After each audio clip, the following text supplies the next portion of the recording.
Good evening. Last year's lectures focused attention on international tribunals that seek to deal with crimes committed in conflict. I identified both the good and the bad things about them, including the fact that they often only looked at one side of a conflict somewhat unfairly, and I suggested that there might be a greater role for the citizen in resolving what actually happened in any particular conflict. In this academic year, I'll deal with circumstances where the law and lawyers may have let people down who've suffered in conflict. It's interesting, isn't it, to have Syria in mind and the arguments about intervention in Syria and whether people in Syria should be subject to legal process, whether the intervention in Syria that was planned was itself lawful. You may have concluded that the arguments about the law faded away in favor of whether the intervention was going to be successful or not. Law had only a limited part, you may think, to play. There's another thing about the Syrian possible conflict, or conflict in Syria, and the engagement of others that came to my mind, and I dare say to many others. Chemical weapons? How close are chemical weapons to other weapons that people have used that don't technically qualify for the phrase chemical? But then Syria sort of takes us to the wonderland where people have either to be forever bad and the other side have, at least for the time being, to be good. And we're taken through that wonderland into the potential for hypocrisy. And I suppose it was always like that.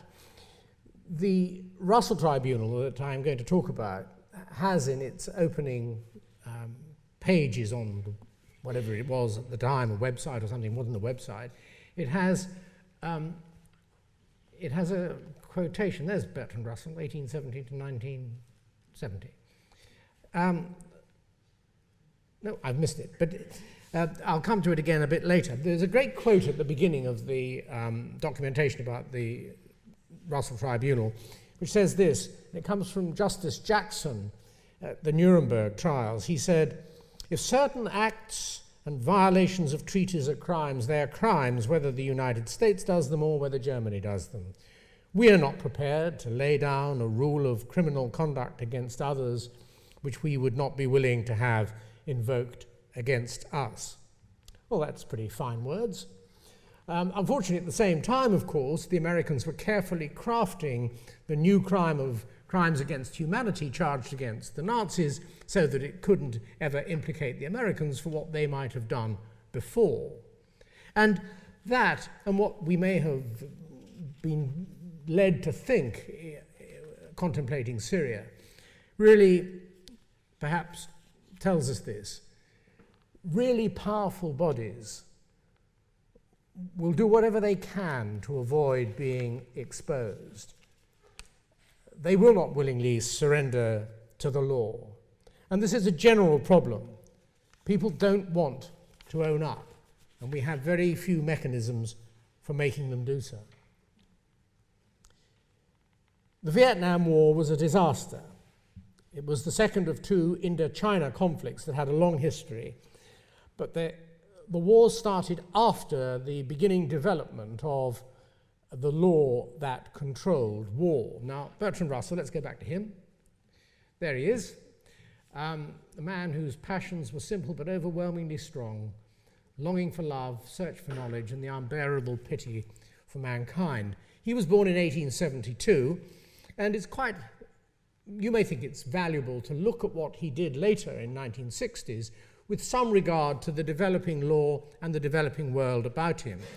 As to the law, some miscellaneous law of which he would have become aware, the Brussels Convention 2 years after his birth, prohibiting poisoned weapons, the agreement in The Hague in 1899 against using projectiles, the Hague Convention of 1807 denying belligerents unlimited choice for how badly they injured the enemy, and they had to avoid pointless suffering in war. Now then came the First World War. And in the First World War, or rather after it, a Vietnamese patriot named Nguyen Tat Tan in his late 20s, went to the Paris Peace Conference, where he'd understood that American President Woodrow Wilson was keen on decolonization peacefully for the colonized nations. Tan hoped that Vietnam could be freed from French colonial rule. He was disappointed when he got to the Paris Peace Conferences. I think he spent some time in Paris as a waiter, but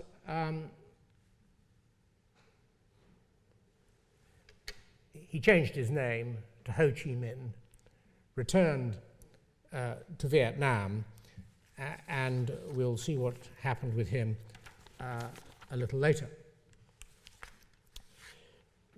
Staying with a little bit of law, in 1925 there was a Geneva Protocol against using asphyxiating, poisonous or other gases and bacteriological methods of warfare. In 1928 there was the Paris Pact, the Briand-Kellogg Pact, which renounced the use of war and called for peaceful settlements of disputes. And then after World War II itself, there was the Charter of Nuremberg, which outlawed crimes against peace, war crimes, and crimes against humanity. After the Second World War, and following the surrender of Japan to the Allied forces, Ho Chi Minh and his People's Congress created the National Liberation Committee. They formed a provisional government, and they declared independence of Vietnam. Fighting between the Viet Minh, as they were, and the French started in 1945. The British tried to help the French regain their former colony, but failed. Negotiations between the French and the Viet Minh failed, and that was the start of the First Indochina War that was to last 8 years until 1954. Early on, 1949 I think, Ho Chi Minh explained to the French, "You can kill 10 of my men for every one I kill of yours, but even at those odds, you will lose, and I will win." He was fighting a war of belief by insurrectionists, as you might call them, seeking the independence of their country. And that was a force which was recognized, as we'll see, within the Russell Tribunal by a very famous philosopher, as he gave part of the judgment on what was happening in the war in Vietnam. In any event, as that first Indochina War progressed, the French pledged to assist the building of an anti-communist army. The Soviets and the Russians helped the Viet Minh. The United States sent money and support to the French for their war effort. And then we find, I think in 1949, we find another bit of law which prohibited attacks on civilian properties, hospitals, and private and collective property of one kind or another. That brings us to 1954 and the battle at Dien Bien Phu, where the Viet Minh laid siege to a French garrison, crushed the French. That led to the peace conference held in Geneva that was to work out the future, not just of Vietnam, but also of Laos and Cambodia. And those countries attended, as did the United States, the Soviet Union, Britain, and China. And it was the end of the First Indochina War. President Eisenhower of America coined a famous phrase, domino theory. He explained for Southeast Asia, you have a row of dominoes, you knock over the first one, and what will happen to the last one is the certainty that it will go over very quickly.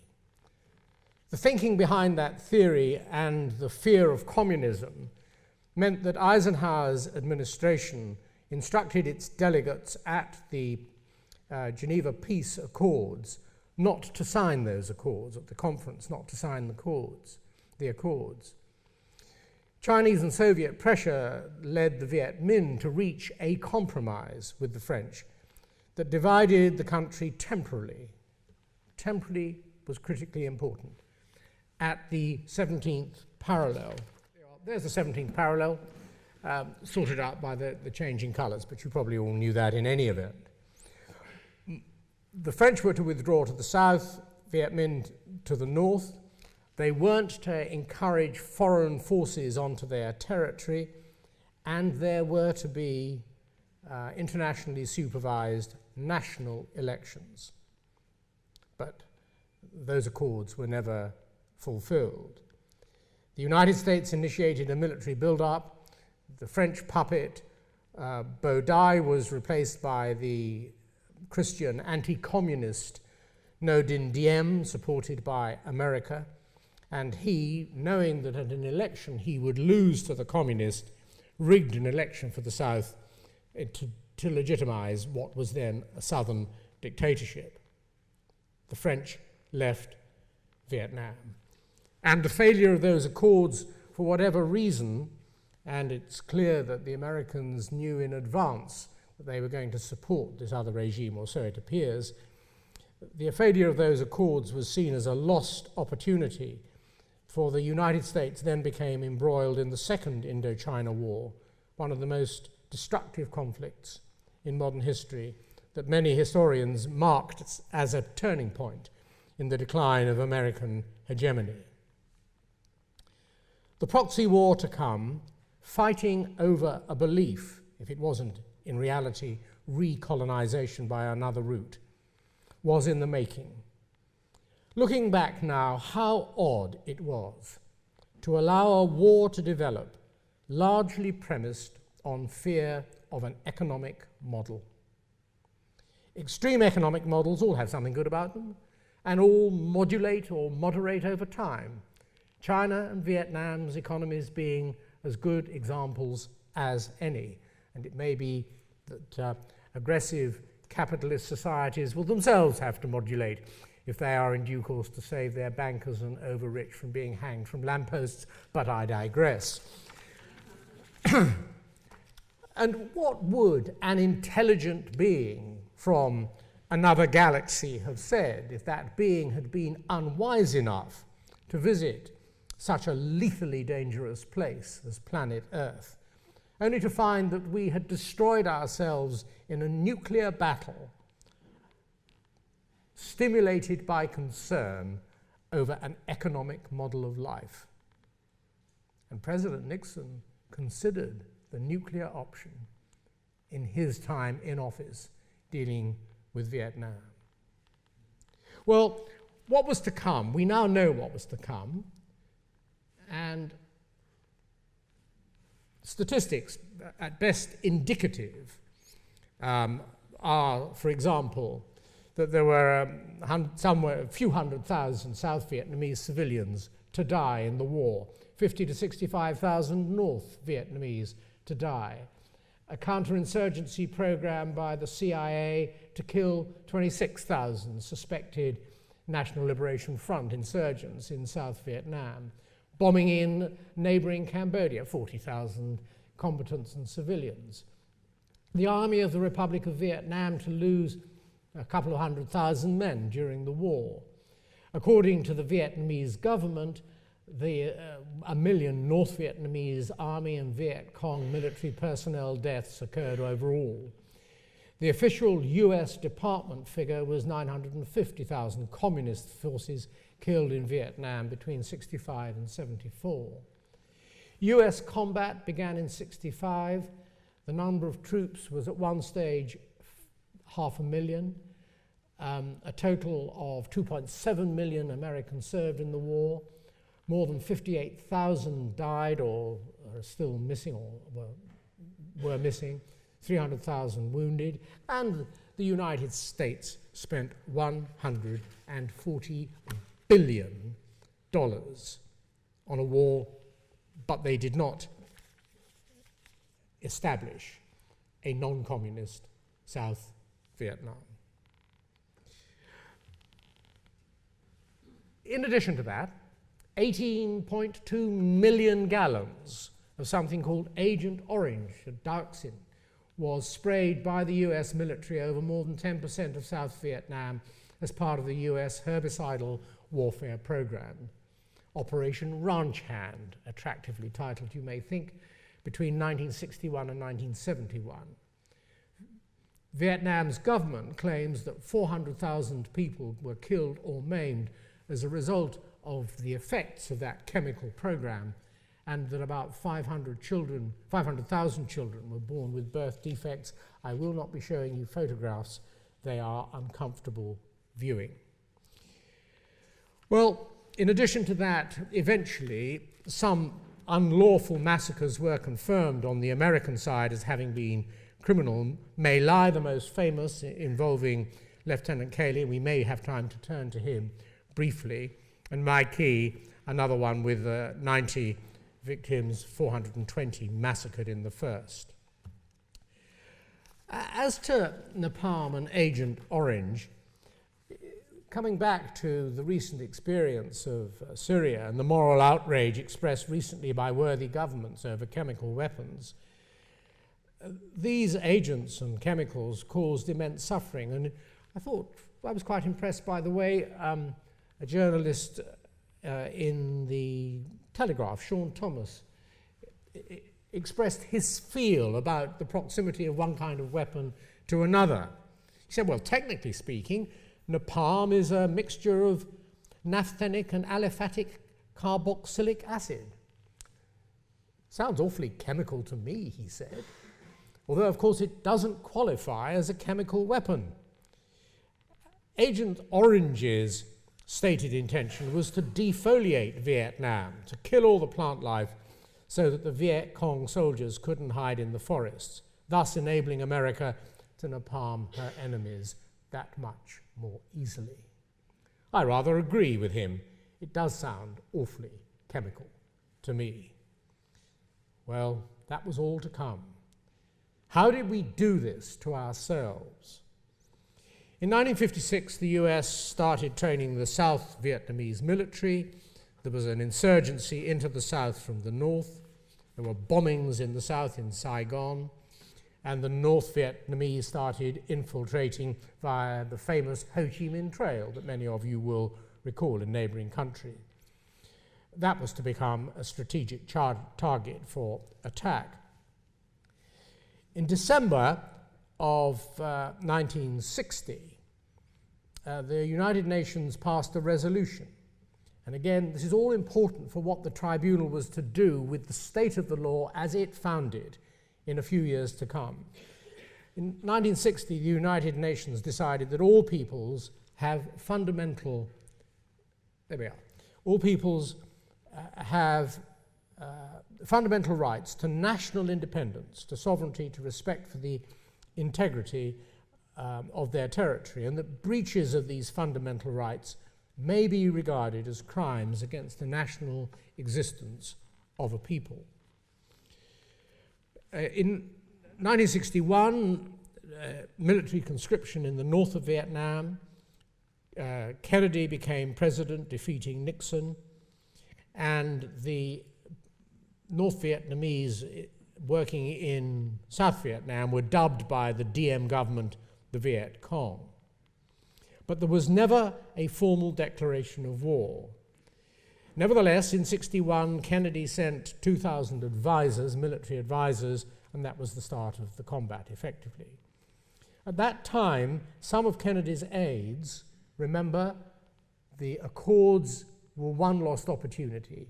Even at this stage, the aides were proposing a negotiated settlement, and some historians take the view that, embarrassed as he had been by other events in his presidency in Cuba, he rejected compromise and chose to strengthen US support for Saigon. His vice president, Johnson, visited Diem in Saigon and assured him he was the Churchill of Asia. Bertrand Russell, now in his late 80s, was an active member of the campaign for nuclear disarmament. Indeed, at that age, he went to prison as a result, and when asked by the magistrate whether he was prepared to be of good behavior to avoid going to prison, he said certainly not. And thank you very much. And that's not quite right. Oh, There it is, I've lost it. But he said this, we may see it later. He said on the subject of civil disobedience that Kennedy and Macmillan and others in the East and in the West pursue policies which will lead to killing not only of all the Jews, but of the rest of us too. They're much more wicked, he said, than Hitler. And he then dealt with the idea of mass extermination as utterly and absolutely horrible and said, I will not pretend to obey a government which is organizing the massacre of the whole of mankind. I will do anything I can to oppose such governments in any non-violent way that seems likely to be fruitful. Well, for the time being, he had to put up with the developing war. I think I may have missed a couple of points that I was going to tell you about. That was the resolution we looked at. You may remember, some of you, the tragic business of monks setting themselves on fire in protest at what was happening. That was in 1963. And we then come eventually to 1964.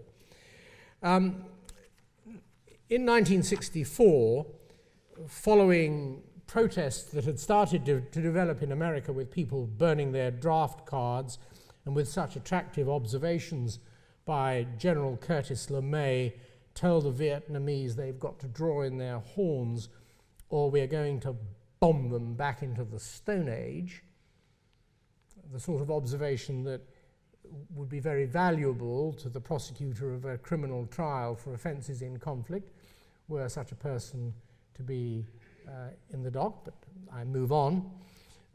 Knowing that they would need it, the White House prepared a congressional resolution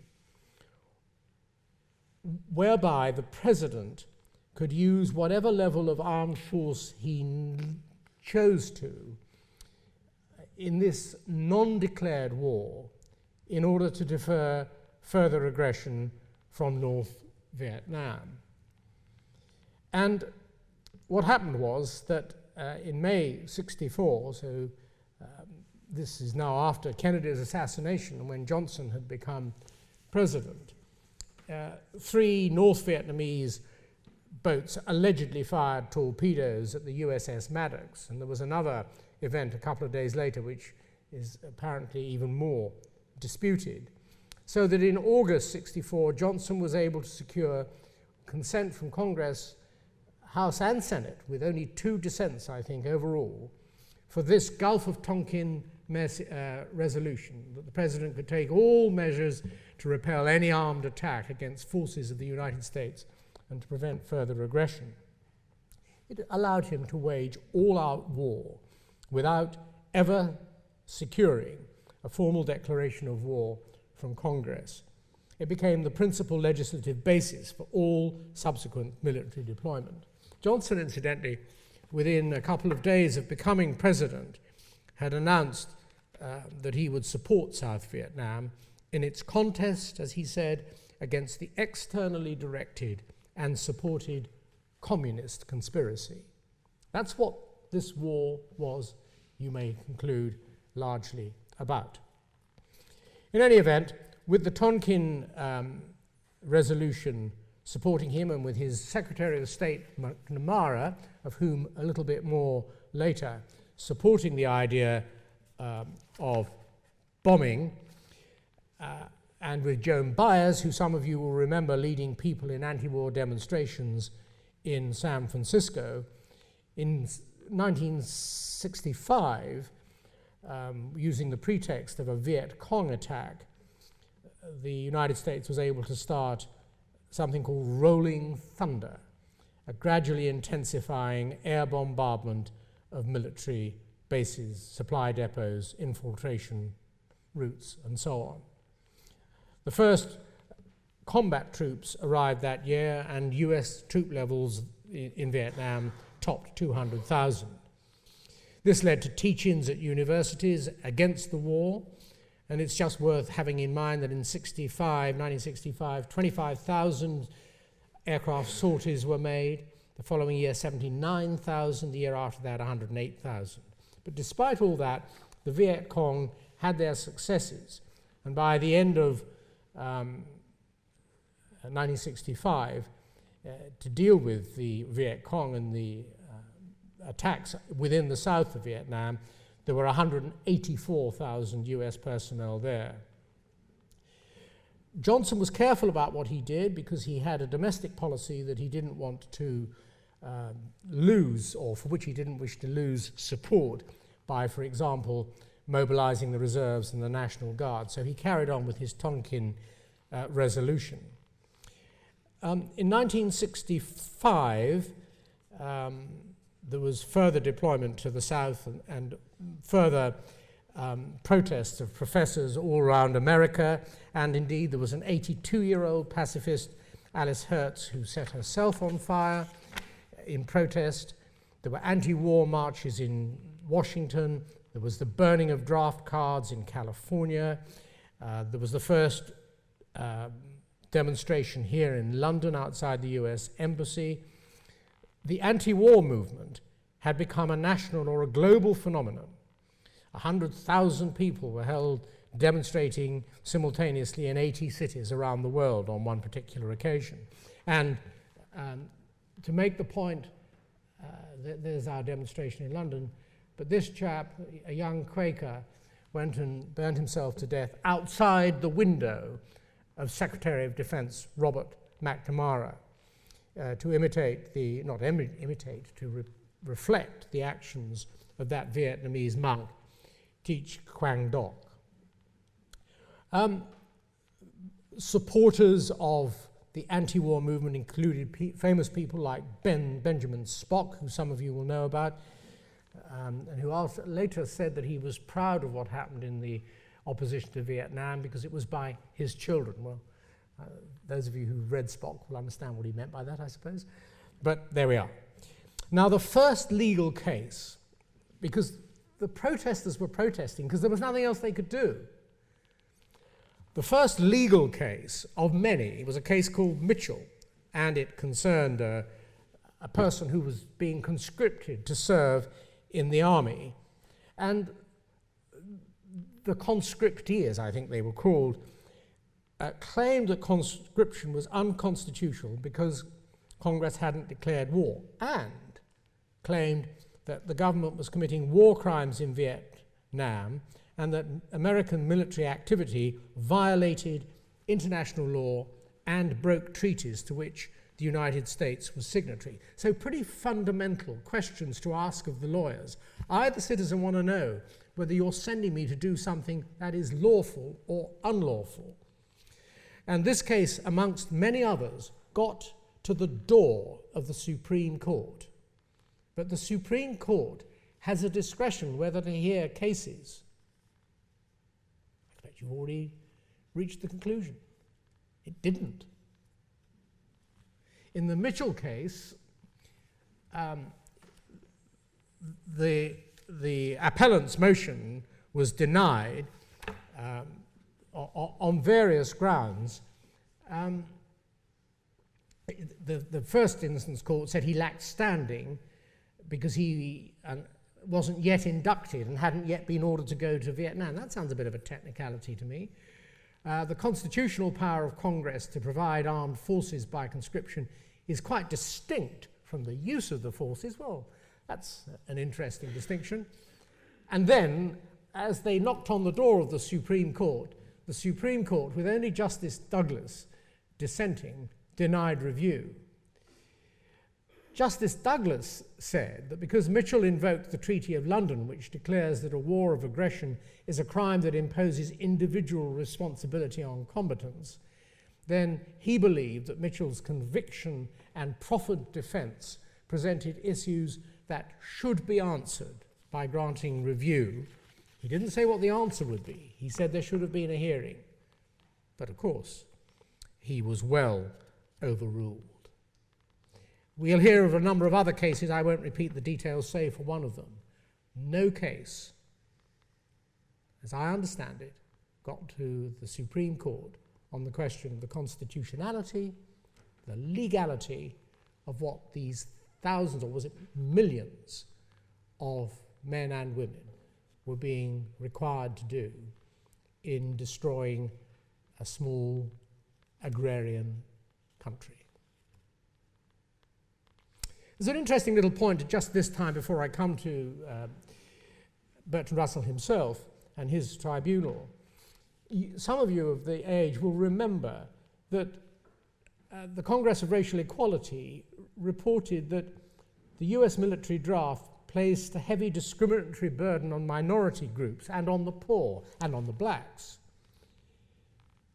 It was not a rich man's war. Do you remember? It was a poor man's war. Senators and presidents generally avoided the draft for their sons. Now, it's an interesting anxiety to have, and I dare say they're right that it was not a rich man's war or a rich man's son's war. What do you think about the appropriateness of putting that consideration at the top of your agenda of considerations, rather than what was happening to the people on the ground in South and North Vietnam? In any case, protests and strikes continued, and partway through the year, Bertrand Russell addressed the first meeting of the members of his War Crimes Tribunal in London. This is now in November of 1966.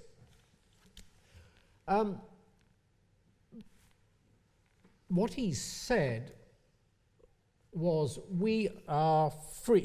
He first of all observed that the Nazi war crimes had to be recorded because it was morally necessary to record the full horror.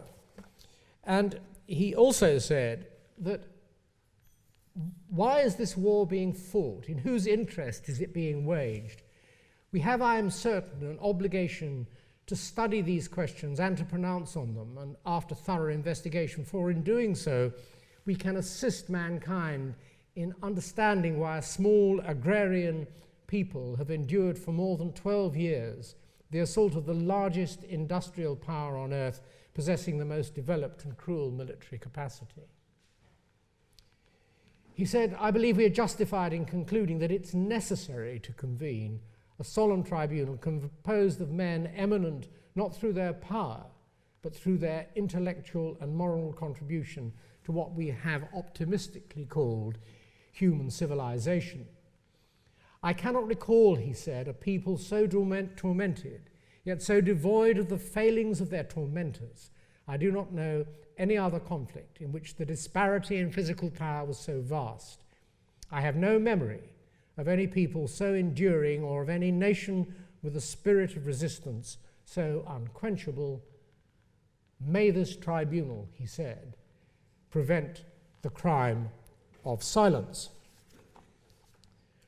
Looking back, who would now deny the humanity and the wisdom of what he said? Who might not now wish that such elevated thinking could be applied to more contemporaneous problems rather than crude battleground equations? Of course, Russell and his tribunal would have to take into account the law. We've had a look at some of the developing law of which he would have been aware. Just very briefly, there was also the Geneva Conventions of 49, which outlawed willful killing and great suffering, the employment of poisonous weapons or other weapons calculated to cause unnecessary suffering. And we'll come to the tribunal's questions. But before we do, who were the tribunal? These days it would be a daring body of people that pronounce themselves as intellectuals, certainly in this anti-intellectual country in which we live. But then this was what was done. I've selected for my part the famous ones. The full list you can find in the printed version. Included in the tribunal, apart from Bertrand Russell, were Jean-Paul Sartre, A.J. Ayer, the Oxford philosopher, James Baldwin, Simone de Beauvoir, Stokely Carmichael, Lawrence Daly. Hands up anybody who can remember who he was. Yes, sir. He was the General Secretary of the National Union of Mine Workers and the ever-present Tariq Ali, but there were many others. Thank you, well done. The aims of the tribunal at the constituting session in November 1966 were to ask these questions, amongst others. Has the United States committed acts of aggression? Has the American army made use of weapons forbidden by law? Has there been bombardment of targets that are purely civilian in character, hospitals, schools, and sanatoria, have Vietnamese prisoners been subjected to inhuman treatment, and has there been forced labour? Well, with those questions to be asked, they set about their work. The ground level, or the ground troops were now at 385,000 in Vietnam of Americans, but the policy of attrition really wasn't exactly working. The Viet Minh and the Viet Cong were maintaining morale. And what was also quite interesting was that when they had battles where the Americans might have been able to take the territory, once they'd won, the Americans, and the enemy disappeared, so did the Americans. It looked as though this was not a battle where they were really trying to seize and retain territory, and it may be that this is a Cold War reflection. The Americans couldn't risk engaging in a battle that would truly engage the communists of either Russia or China. Here's another memory for some of you. Muhammad Ali, world boxing champion, decided he wasn't going to go to war. Thank you very much. He announced himself a conscientious objector. The governor of Illinois called him disgusting.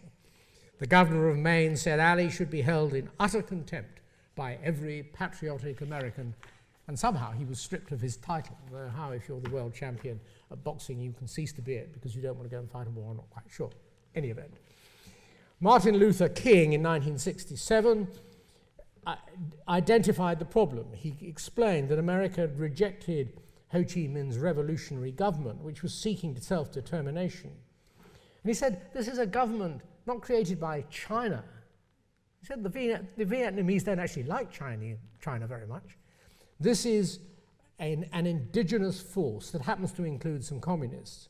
And for the peasants, this new government would mean land reform, one of the most important needs of their lives.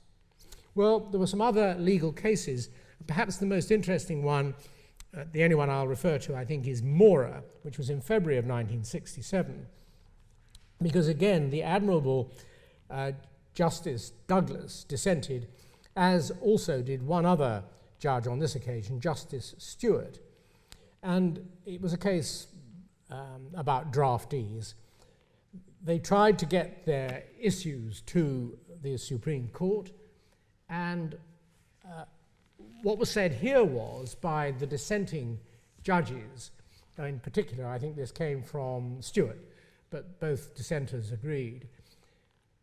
Questions of great magnitude, said Justice Stewart, is American military activity in Vietnam a war within the meaning of the constitutional text? If so, may the President order draftees to participate? Of what relevance are present treaty obligations of the United States? Of what relevance is the Tonkin Gulf resolution, which, as you know, was the basis of fighting? Are Vietnam military operations within the terms of that resolution? Recognizing that consideration of these large and deeply troubling questions depends on the threshold issue of justiciability, and disclaiming any view on the question of justiciability or the merits of it, Justice Stewart declared that the court should review. And he said this: we cannot make these problems go away simply by refusing to hear the case of 3 obscure army privates. But, yes, you're already there, the Supreme Court did make it go away because they would not rule.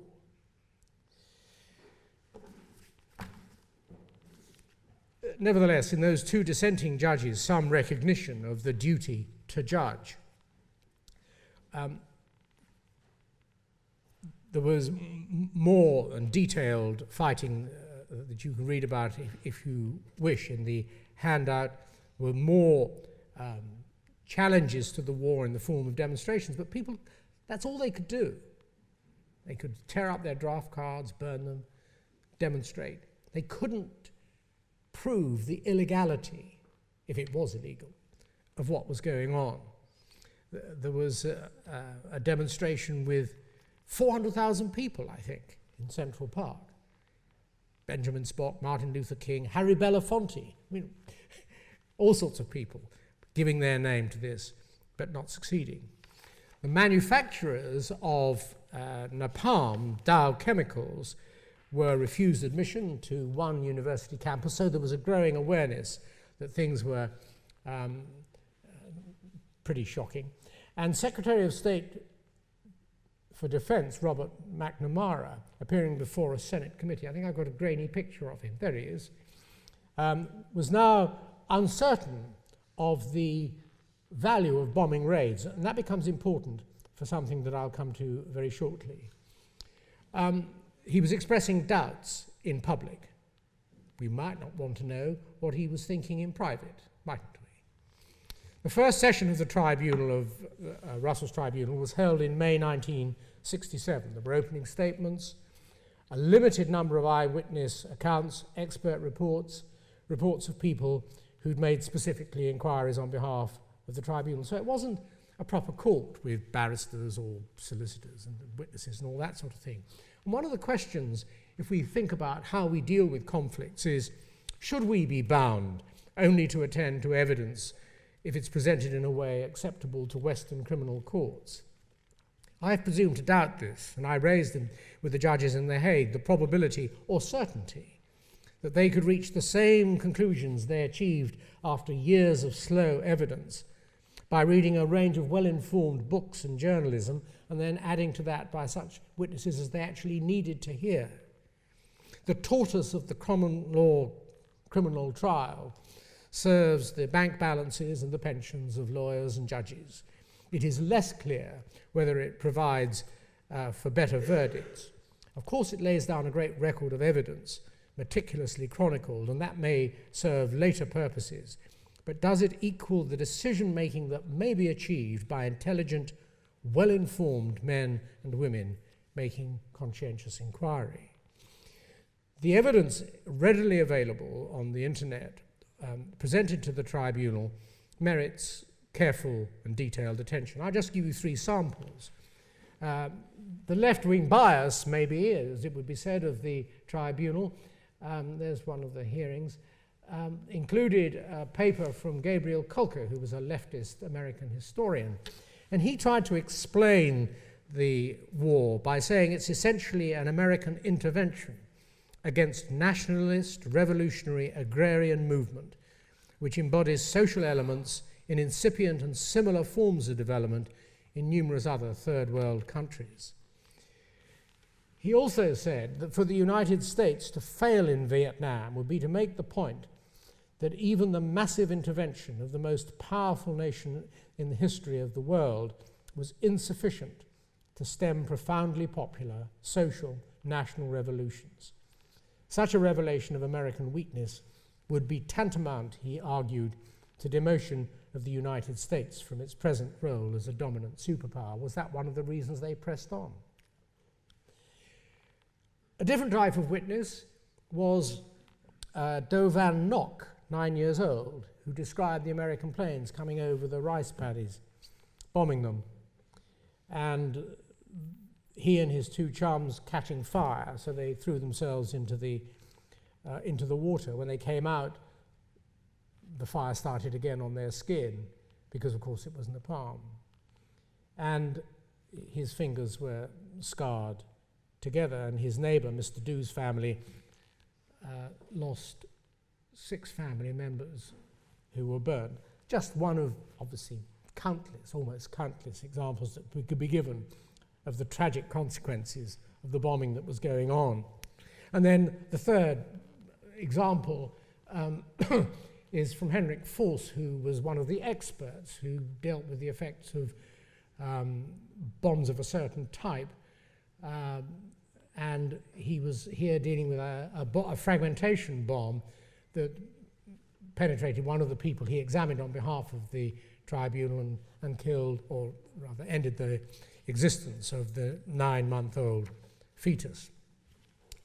So with all that evidence, Sartre it was who had to summarize what they'd heard at this first session. And he concluded and noted that he observed that the Americans hadn't taken part, although the North Vietnamese had. He dealt with the 17th parallel being supposedly, or by intention, a temporary division. He dealt with the fact that the agreement stipulated that there should have been, but never were, elections. He dealt with the fact that Americans were in breach of the protocol, not the protocols, the accords, which said there should be no foreign forces introduced. He said they formally prohibited the introduction of fresh troops and of military personnel. He went on to say this state of law, intended to create a peaceful situation in Vietnam, was replaced by a state of war in consequence of successive violations, and the responsibility for the passage to the state of war lies with the United States of America. He then dealt with what had happened by way of knowledge, what they then knew about the Americans having backed the Diem regime in advance of the accords in Geneva. The Diem government was set up by American agents weeks before the conclusion of the agreements. And in defiance of the agreements, the United States has introduced quantities of military equipment.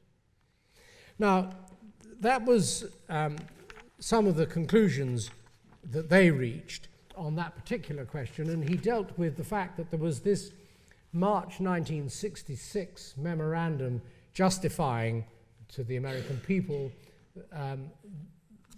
the war because it was defense of the South against the North. And he saw that argument off in this way.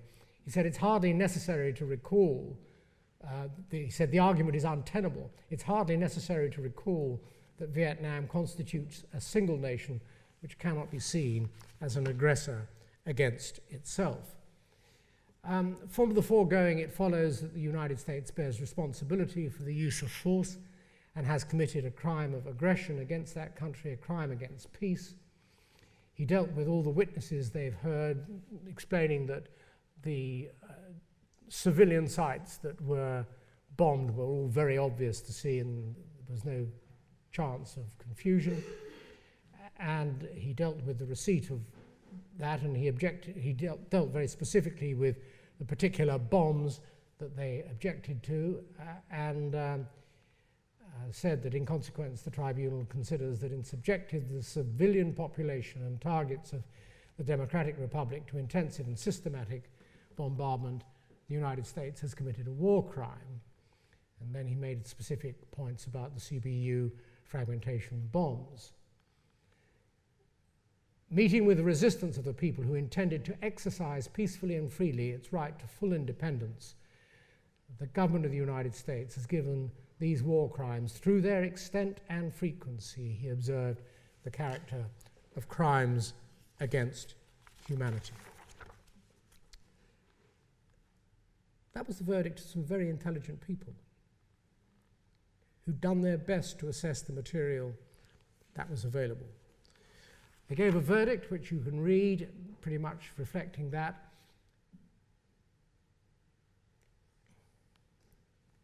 When it came to the second session, there was a paper by Sartre on genocide, and it's an important document.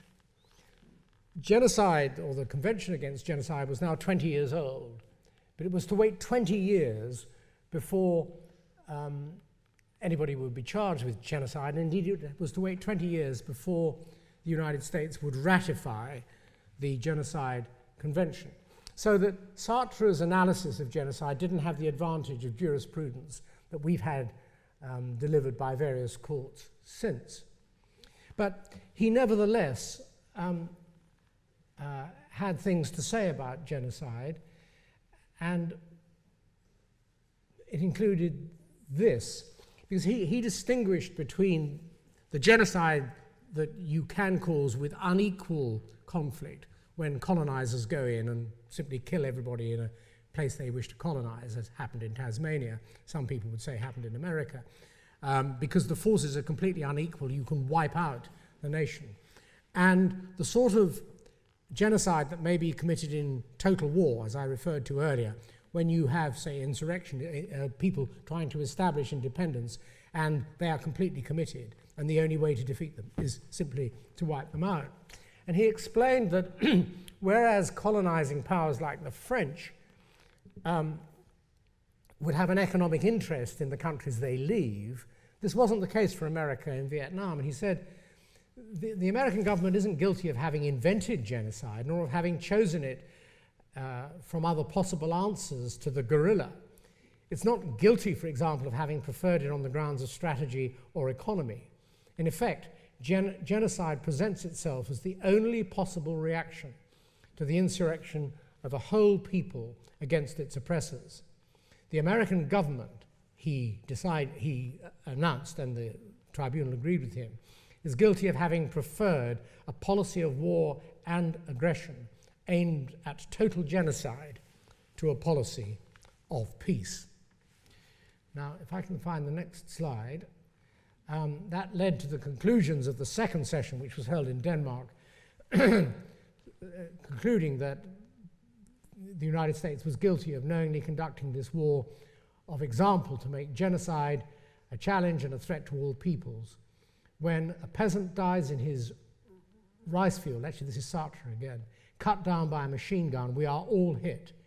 Therefore, the Vietnamese are fighting for all men, and the American forces are fighting all of us, not just in theory or in the abstract, not only because genocide is a crime universally condemned, but because little by little this genocidal blackmail is spreading to all humanity, adding to the blackmail of atomic war. Now, these are some of the conclusions of the second hearing of the tribunal. And I want to come back to something that, for some reason, I slipped over before, if I can get there, because this is May 1967. McNammara, you will remember, was first fully in favor of the bombing, then expressing doubts about the efficacy of it as a policy, because it wasn't breaking morale. At the same time as these hearings, he wrote a memorandum to Johnson. It surfaced much, much later, so it wasn't known of at the time. But he said this: "There may be a limit beyond which many Americans and much of the world will not permit the United States to go. The picture of the world's greatest superpower killing or seriously injuring 1,000 non-combatants a week, while trying to pound a tiny backward nation into submission on an issue whose merits are hotly disputed, is not a pretty one.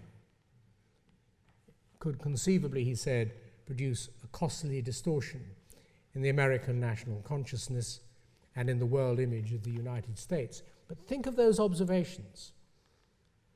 Think of them if you were, for example, prosecuting a criminal case looking to prove mens rea, state of mind, against a government or its officials.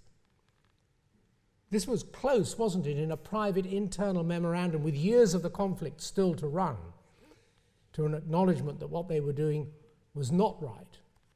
And of course, McNammara later said it was terribly, terribly wrong. But even at the time, he was effectively saying, this isn't right. It's not a memorandum that rings as a justification for bombing, what was it?